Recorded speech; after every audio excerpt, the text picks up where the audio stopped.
بەنداوێک لە گەرمیان 9 ساڵە لە سەدا 95 کارەکانی تەواو کراوە و بەجێ هێڵدراوە.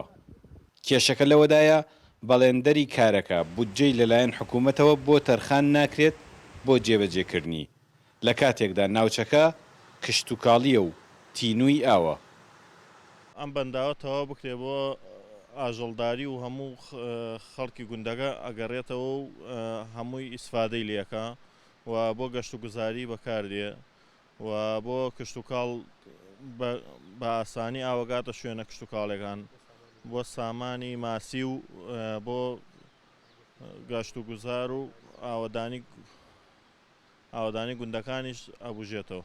پرۆژێکی گرنگە بۆ ئاو بۆ ئاوەدانی و بۆ ئاوی ژێرزەوی بۆ فەلاحەت و بۆ ئاژەڵداری. ئەبێ حکوومەت بێتە دەم ئەم بەنداوە تەواوی بکات، زۆر زەرورە چونکەم ئیشەکانی پارێ زۆری تیا سەرف کریا و کەمی ماوە.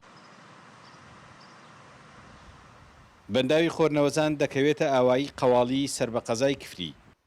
سەرچاوی ئاوەکەی چەمی ئاوەسپی و کارێز و چەم و کانیاوی تری ناوچەکەیە. بە تەوابوونی 20 ملیۆن مەتری سێجە ئاو گل دەداتەوە. ڕووبەرێکی گەورەی کشتتوکاڵی ئاودێر دەکات و دەیان گوندی ناوچەکە لە چۆڵبوون دەپارێزێت.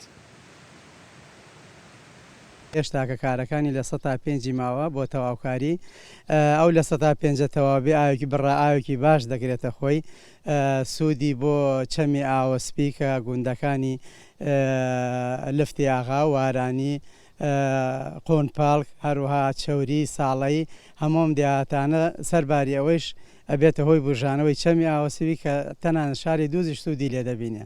هەروها کاریگەری بۆ ئاوی ژێرزەوی. تەواوکردنی ئەو لە سەدا پێنجەی کە لە کارەکەدا ماوەتەوە بودجەی گەورەی نەگەرەک، تەنها بڕیارێکی حکوومەت، ئاواییەکانی گەرمیان و کشتتوکاڵ و گەشت و گوزاری ناوچەکەش دەبوژێنێتەوە. سامان کەریم کورد چاد نیوز، گوندی قەواڵی سەربەخەزای کفری.